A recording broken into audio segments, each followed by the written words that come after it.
승리하셨습니다. 은혜 많이 받으십시오. 예.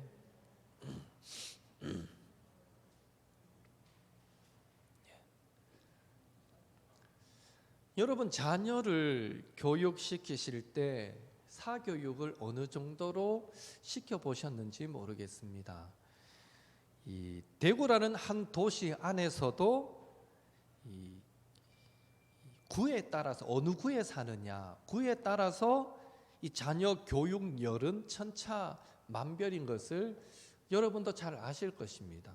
물론 거기에는 경제적인 여건도 무시 못하게 반영은 되겠지만, 대체로 보면 어떤 지역은 그냥 학교 교육 잘 받는 것으로 만족해하는 동네가 있습니다. 그에 비해서 또 어떤 동네는 초등학교 때부터 하루에도 과외를, 학원을 2개, 3개 이상씩 보내고 또 그렇게 공부해야 하는 그런 지역도 있습니다. 그런데 과외를 시키고 학원을 보내는 그 집의 부모님들의 이야기를 들어보면 공통점이 하나가 있는데, 그게 뭔가 하면 우리 애가 특별하게 잘해서 보낸다고 말하는 사람은 한 사람도 없습니다. 옆집에, 앞집에 다 그래 하니까, 그래 안 하면 안 될 것 같아서 우리도 보냅니다. 이런 얘기가 주를 이루었던 기억이 있습니다. 그런 것을 보면 우리 사람은요, 주변 환경, 주변 분위기에 많은 영향을 받으며 살아가는 존재다라고 말할 수 있습니다. 불안해서 못 견디는 거죠. 옆집에서 수학학원, 영어학원 보내면 막 바로 맞은편 집은 막 불안해가 떠는 거예요. 우리 둘은 아이들 하나는 보내야 될 텐데 하고 하나도 안 보내면 막 이건 막 죄 짓는 것 같고 자식 망치는 것 같고 막 불안해서 못 견디는 거죠.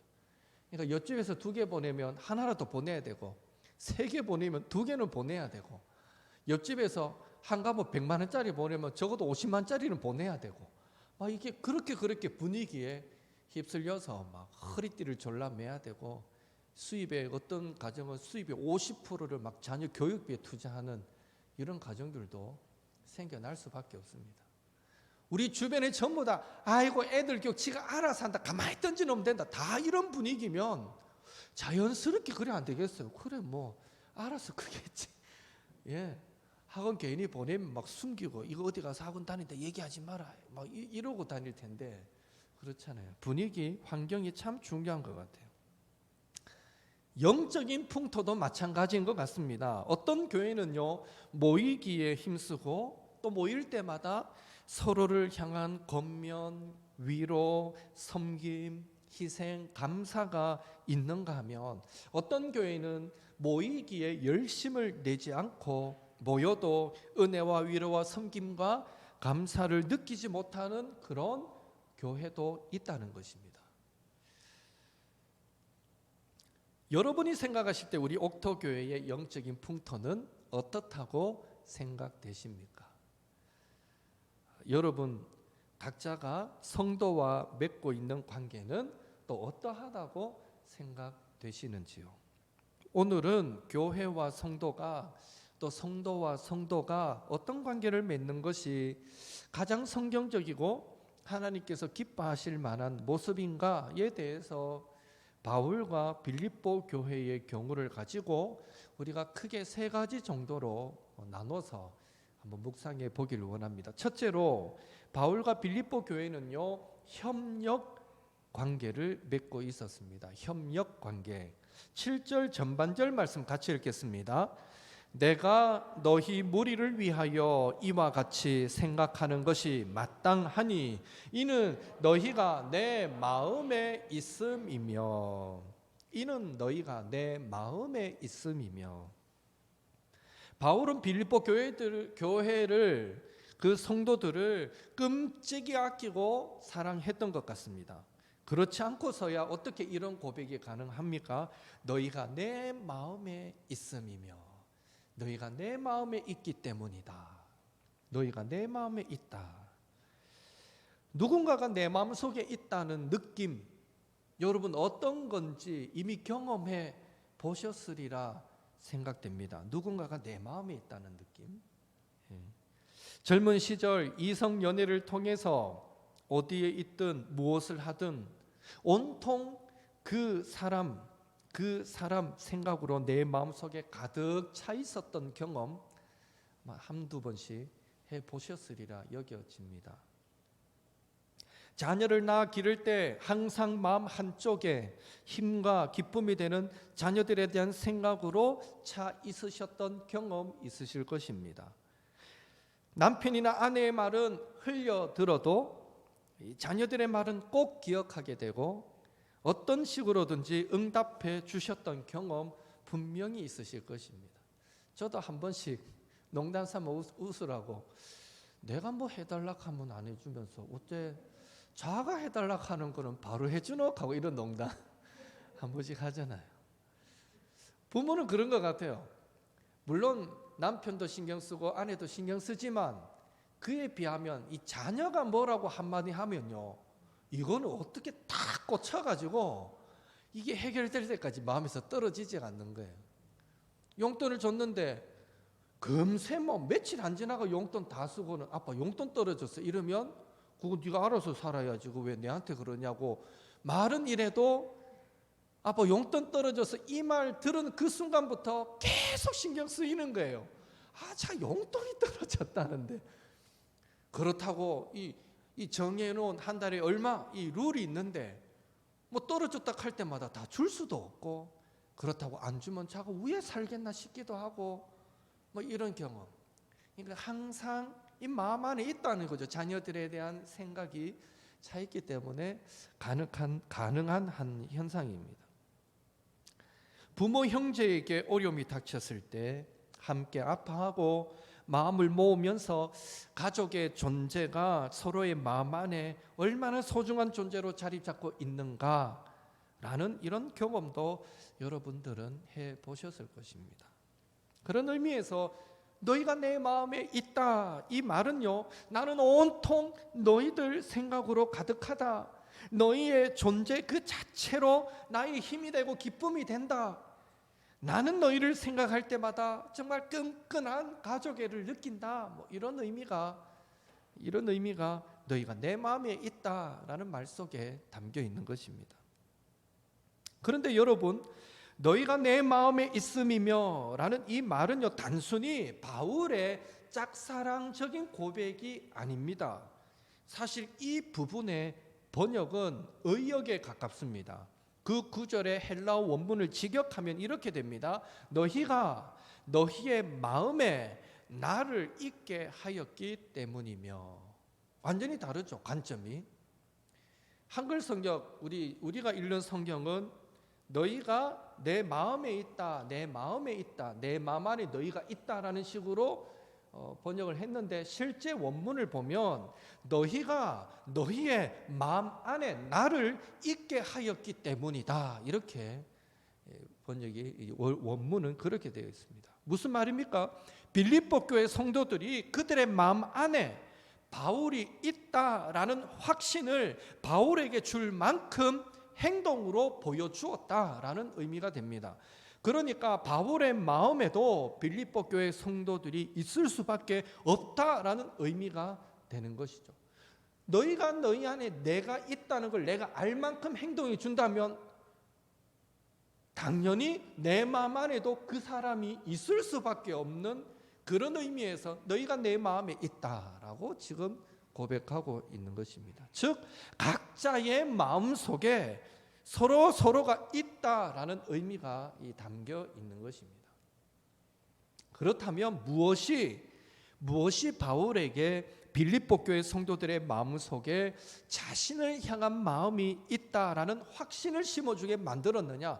바울이 무엇 때문에 빌립보 교회 성도들 마음 속에 내가 있구나, 무엇을 보고 이런 확신을 가졌느냐라는 것인데요, 7절 후반절 같이 읽습니다. 나의 매임과 복음을 변명함과 확정함에 너희가 다 나와 함께 은혜에 참여한 자가 됨이라. 아멘.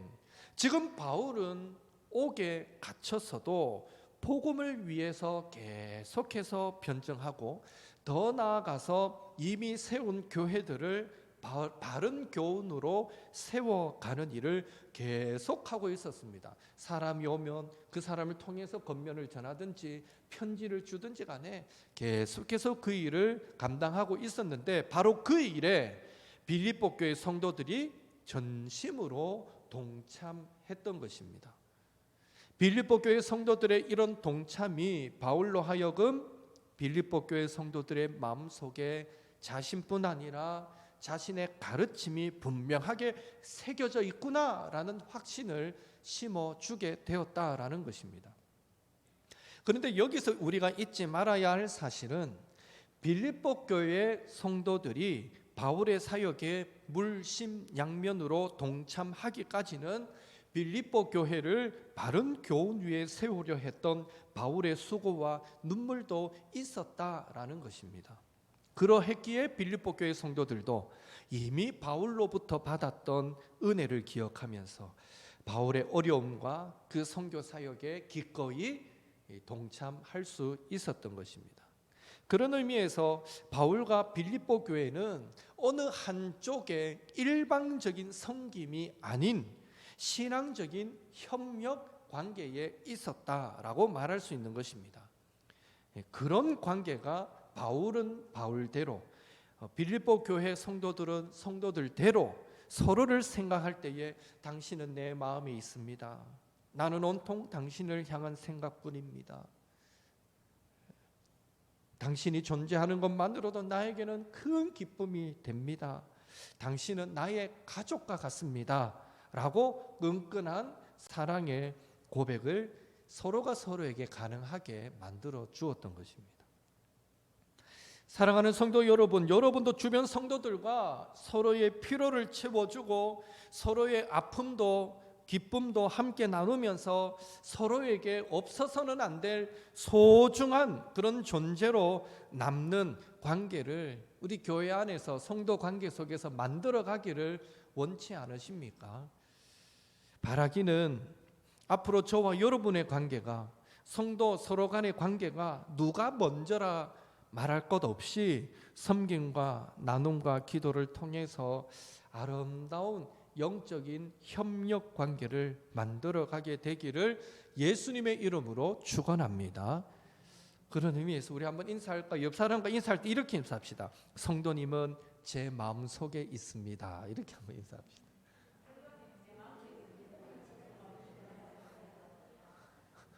내 마음속에 있어. 예. 말하고도 이거 아닌데, 아직은 아닌데 이런 생각이 들 수는 있어요. 그렇지만 그래야 된다라는 의미에서 인사한 거예요. 정말 우리 마음속에 있어야 돼요. 우리 한 분 한 분 바라볼 때 성도님 내 마음속에 있습니다. 그렇게만 되면 기도하게 되겠죠. 기도할 때마다 생각나고 위해서 기도해 주게 될 것이고, 예.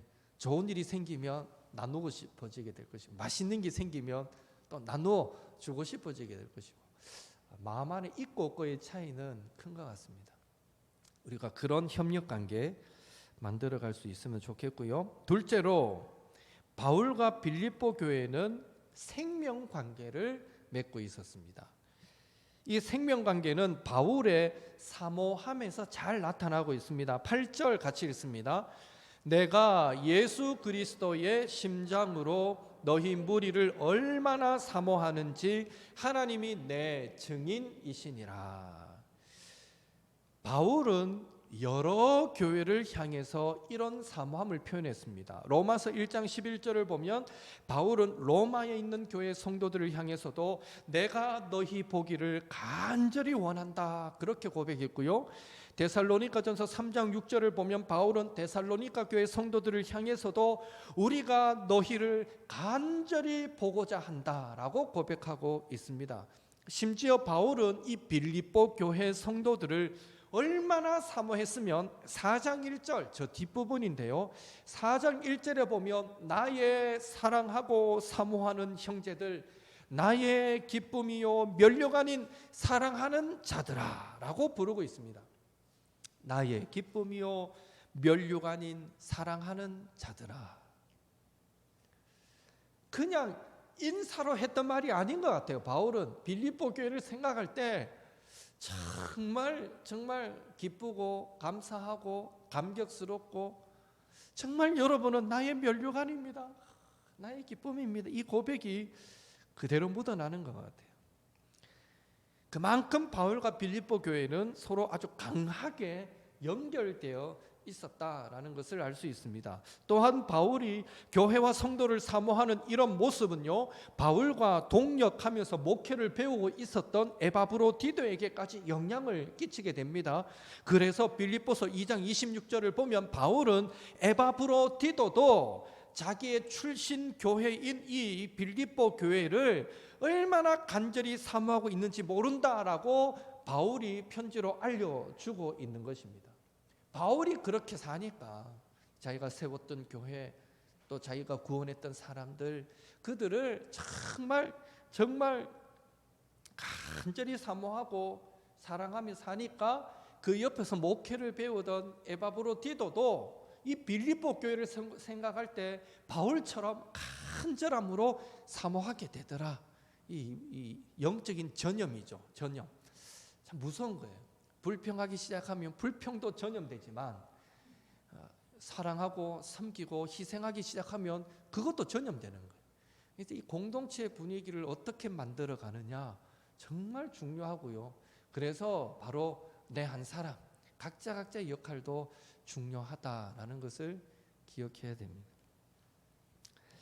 바울의 사모함의 정도가 얼마나 대단하고 놀라운 것인지는 빌립보서 2장 17절에 잘 말해주고 있습니다. 함께 읽겠습니다.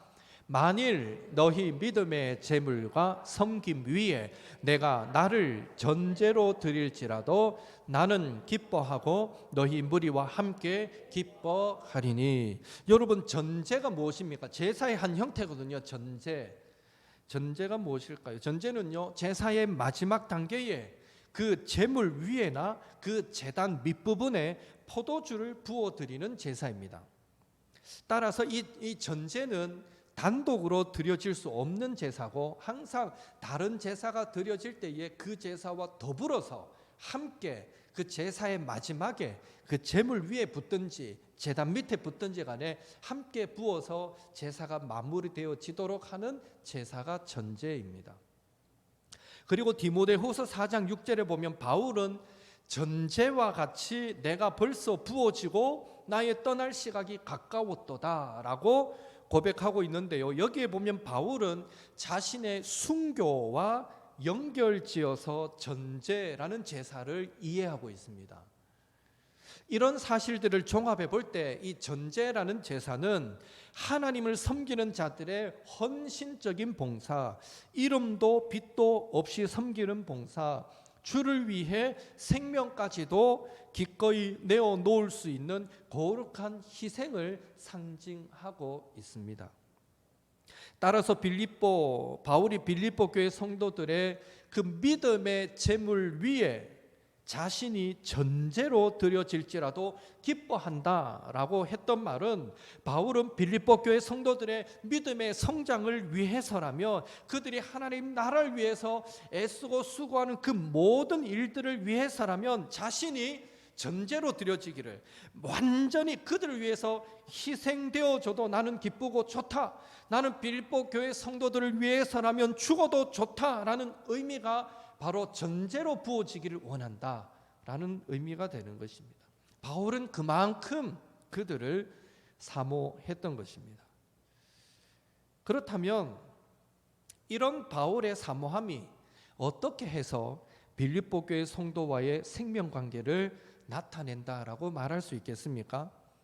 이는 바울이 어떤 마음으로 빌립보 교회 성도들을 사모했는지를 보면 알 수 있는데, 바울이 어떤 마음으로 사모했습니까? 8절에 나오듯이 예수 그리스도의 심장으로 사모했습니다. 예수 그리스도의 심장으로.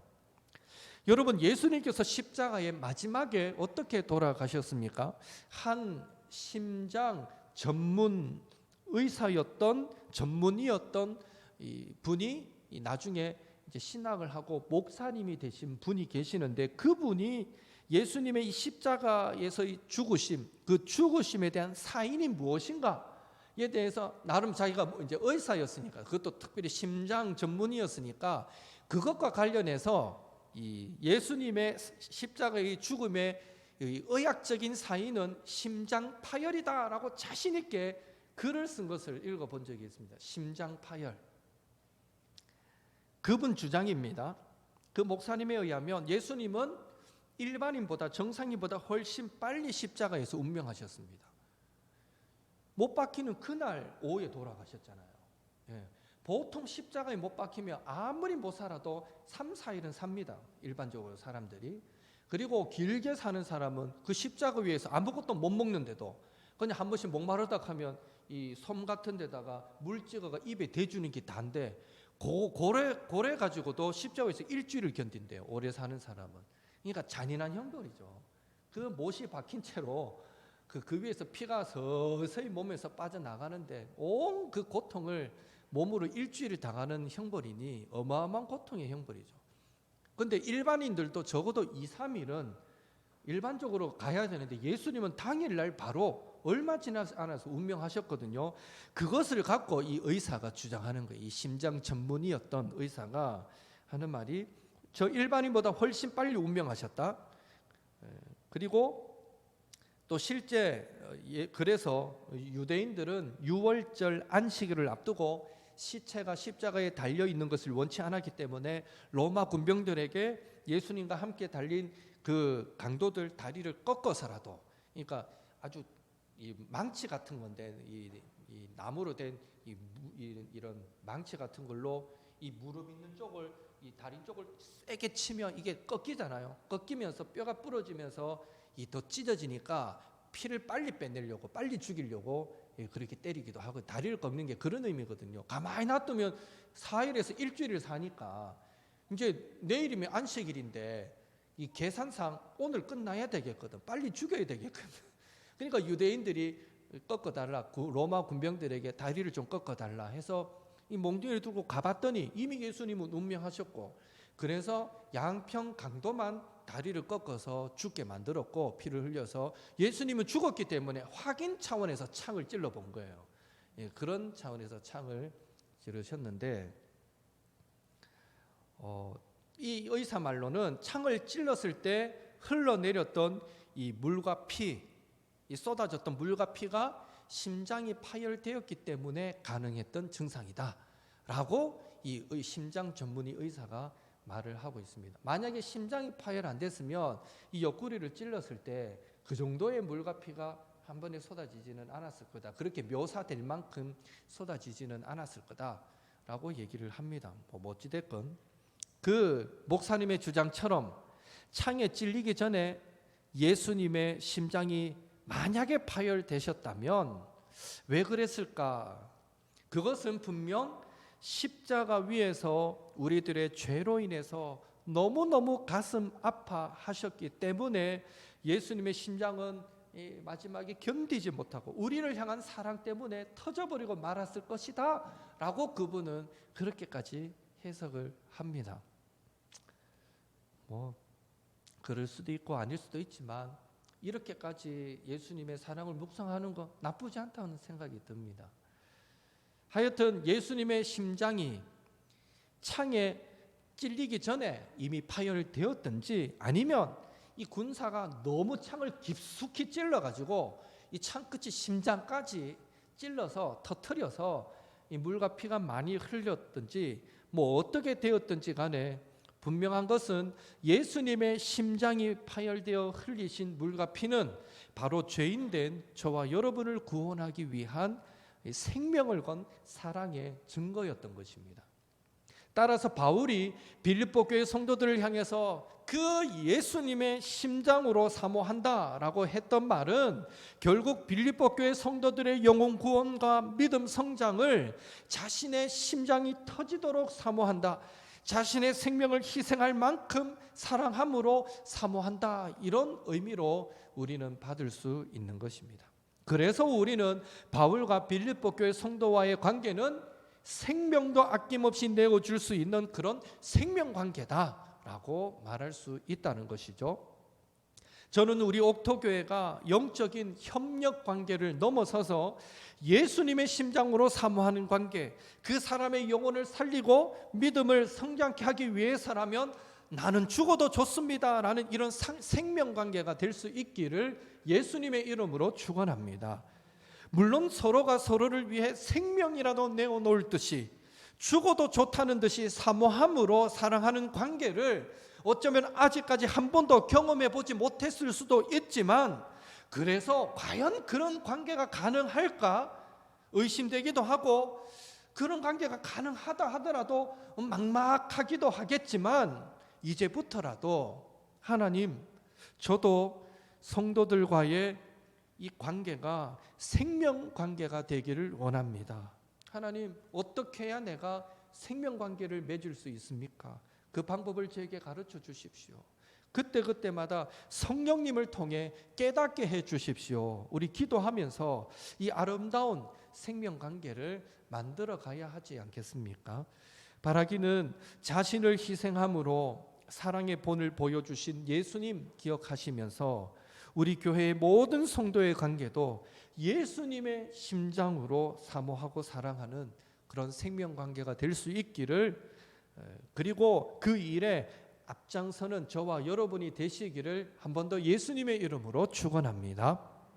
마지막으로 이 바울과 빌립보 교회는요, 신앙 관계를 맺고 있었습니다. 8절 한 번 더 같이 읽습니다. 내가 예수 그리스도의 심장으로 너희 무리를 얼마나 사모하는지 하나님이 내 증인이시니라. 하나님이 내 증인이시니라. 이 말은 결국 하나님이 사도 바울과 빌립보 교회 성도 사이에 이루어진 이 깊은 영적인 교제를 위한 증인이시다라는 말인데요. 로마서 1장 9절을 보면 바울은 로마 교회를 위하여 쉬지 않고 기도할 때도 하나님이 내 증인이 되신다라고 말했고요. 데살로니가 전서 2장 5절을 보면 데살로니가 교회를 향하여서도 복음을 전하면서 아첨의 말이나 탐심의 탈을 쓰지 않았다라는 것을 말할 때에 하나님이 증언하신다라고 고백하고 있습니다. 이렇듯 바울이 교회와 성도를 대할 때에, 즉 그들에게 복음을 전하든지 그들을 위하여 기도하든지 그들을 말씀으로 가르치든지 그들을 사랑하든지 간에 그렇게 할 때에 항상 신실한 자세를 가질 수 있었던 것은 그 관계가 바로 하나님 안에서, 하나님 앞에서 맺어진 신앙 관계였기 때문이라는 것이죠. 과연 누가 하나님 앞에서 진실을 말하지 않고 거짓을 말하겠습니까? 과연 누가 하나님 앞에서 분노하거나 탐욕을 부리는 것을 절제하지 못하겠습니까? 과연 누가 하나님 앞에서 오래 참고 용서하지 못하겠습니까? 하나님께서 우리를 대하시는 자세가 늘 그러하기에 우리도 하나님 앞에 서면 진실할 수밖에 없고 절제할 수밖에 없고 인내하고 용서하고 사랑할 수밖에 없는 것입니다. 그런 의미에서 바울은 빌립보 교회 성도들과 하나님 앞에서 관계를 맺었기에 하나님이 증인 되신다, 하나님이 다 보셨다, 하나님 앞에서 관계를 맺었기에 그들의 관계를 깨트릴 만한 것은 아무것도 없었고, 하나님 안에서 관계를 맺었기에 더 이상 서로의 허물과 상처도 아무런 문제가 되지 않았다라고 고백할 수밖에 없었던 것이죠. 바라기는 우리 옥토교회 모든 성도의 관계도 혈연, 지연, 인맥, 학벌, 재물, 취미, 기타 등등 그러한 것들로 맺어지게 되면 사소한 문제로 인해서 깨어지고 분열되기 쉽다는 것 기억하시고, 우리의 모든 관계가 하나님 앞에서 예수님 안에서 맺어진 신앙 관계가 되어서, 그런즉 이제 둘이 아니요 한 몸이니 그러므로 하나님이 짝지어 주신 것을 사람이 나누지 못할지니라. 결혼식 때 마지막에 선포하면서 하는 성경 구절인데요, 우리 모든 성도의 관계도 어떤 순간에도 바로 이 말씀처럼 하나님이 짝지어 주신 것을 사람이 나누지 못할지니라, 그 하나됨을 아름답게 이루어 가게 되기를 하나님 안에서 이런 신앙 관계가 될 수 있기를 예수님의 이름으로 축원합니다. 예, 우리 찬